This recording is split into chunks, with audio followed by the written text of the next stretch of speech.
Hey guys, quick message for you guys today, expanding a bit on that short that I posted this morning, presenting the idea, that concept, the very real truth that life is a creative process. Just like an artist, a painter, or a sculptor can take the tools available to them to create these beautiful masterpieces, these beautiful works of art with every detail that started in here and were manifested into reality by the work, by the use of the tools available to them, so too can you create every detail that you can imagine in your life. And it starts up here. One example of how manifestation really works is, some of you might remember if you saw my video on how I went blind, my story. It's a story about how I lost my vision. If you haven't seen that, check it out on this channel.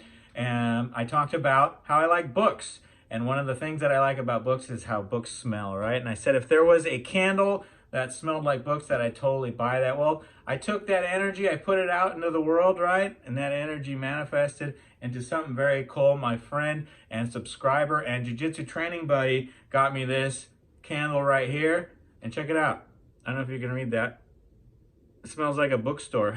And if you open it up, it just smells like that paper glue kind of oxygen smell that a book might smell like. So I didn't know there were book candles out there. I always wanted one, and now I got one. So manifested that into reality by putting that out there. That's pretty cool. But you guys can do the same thing in a very real way with every aspect of your life, right? If you want to manifest a certain relationship, a certain job, a certain career, certain skills, whatever it might be, you can paint the picture of your life that you want. And going over how the process works to do that, the manifestation process, is it starts with our thoughts. So I'm going to expand a little bit about that. So if we have good thoughts, we have good emotions. If we have bad thoughts, we're going to have bad emotions, right? And different things lead to that. So everything starts with our thoughts. If we have good thoughts, we're going to have good emotions. And if we have good feelings, good emotions, we're going to have positive actions, right? We're going to have action. And in the same way, if you have negative thoughts, if you have negative emotions, we're going to have negative action, right? Or inaction, whatever the case may be. So it's very important that you understand that concept. So we want to, if we're having those negative thoughts, we want to switch those to positive thoughts so we have good feelings, right? So we constantly have that good feeling, that manifestation energy, so that we can follow the paths that lead to getting what we want, what we imagined in our minds, okay? So it starts with right thinking. From right thinking, we take action, like I said, and so that involves setting goals, pursuing those goals, making a plan. We talked about that process in my last video. So we go from our thoughts and our emotions to action, setting goals, and pursuing those goals. And we have to understand, of course, how discipline and motivation play a role in there. Motivation is temporary, right? We don't always have it, right? It cannot get us to the end, because that motivation is not going to last for a long time. There's going to be times when we don't want to do things to pursue our goals, to do the things we know we need to do. And that's where discipline kicks in. And discipline, you can define that as doing the things you know you need to do, right, to get to your goals, even when you don't feel like doing them. So if we understand this process, starts with our thoughts. Good thoughts lead to good feelings, lead to good action, setting goals, pursuing those goals, and maintaining that by understanding motivation and discipline and those roles that they play. Some of you guys remember back in the day, if you're my age or so, you remember a show called Joy of Painting with Bob Ross, right? He had the big afro and he'd paint on public television for half an hour, and you just watch him paint and you like felt happy doing it because he shared the joy he has for that art, that skill that he has. And in half an hour, he would create this beautiful work of art, right? Usually a landscape, and sometimes people painted right along with him. I think I've done that a few times, and my picture didn't come out as nice as his, but you know, that's okay, because there was some approximation of what he was doing. And just like, you know, your thoughts may not manifest exactly as you imagine them, right? You can imagine riding on unicorns and flying around on flying unicorns. That may not manifest into reality, but you might get to some approximation, right? Maybe you picture yourself living on a horse farm, and you could have white horses, and I guess you can stick horns on them if you want, and you're kind of approximating riding on unicorns. But the point is, that you can imagine something and you can see it come into reality, at least in some form, and certainly in a better life than you have right now. And that's a great part of it. Anyway, but Bob Ross would paint these paintings. He'd start off with a blank canvas, and he might start off with this beautiful sky, right? He starts painting this beautiful sky, and in it, what would he put? He'd put these clouds, right? These fluffy white clouds. And what would he call those fluffy white clouds? You guys know, he'd call them happy little clouds, right? He always did that. He always had a story about kind of everything that he painted, something that I imagine he put on there, and he gave it emotion. That's what made part of his show so enjoyable to watch.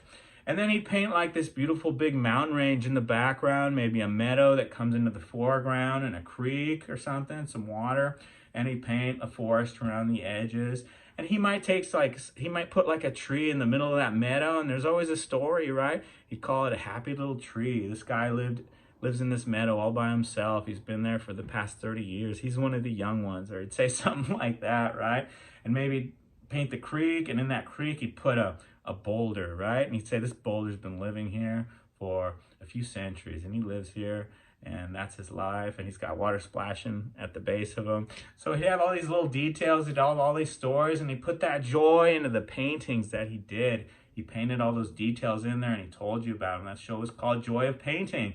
And so he had the vision up here, right? And he manifested it through his emotions that made him act, right? And he used the tools available to him, and he would paint it into reality.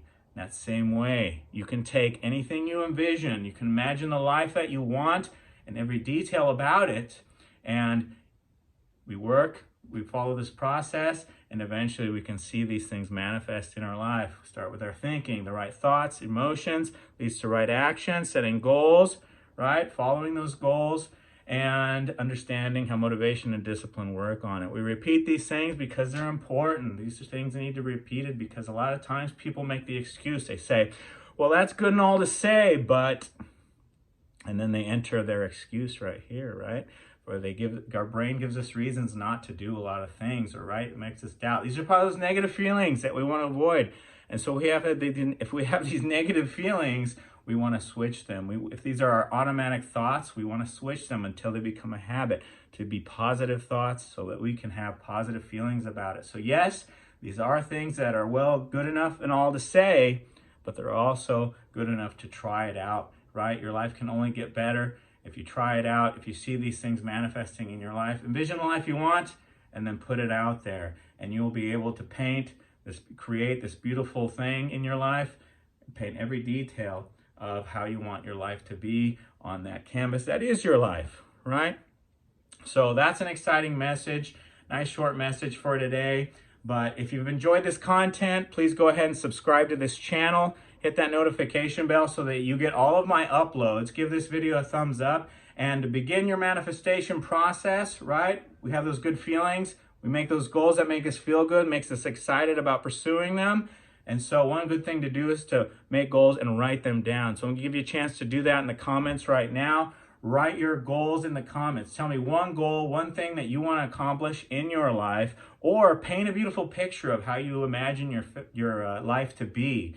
And share that with me in the comments. If you're willing to do that, I feel very privileged to read what you have there. Thank you again for watching. Subscribe, share this video. That really helps out. We have lots of positive messages to get out there into the world. I want everybody to adopt these tools, these strategies, so that they can make their mind stronger, so that they can have the life they want, and so you guys can live out to your fullest potential. Thank you guys again for watching. I'll see you, or you'll see me, in a future video.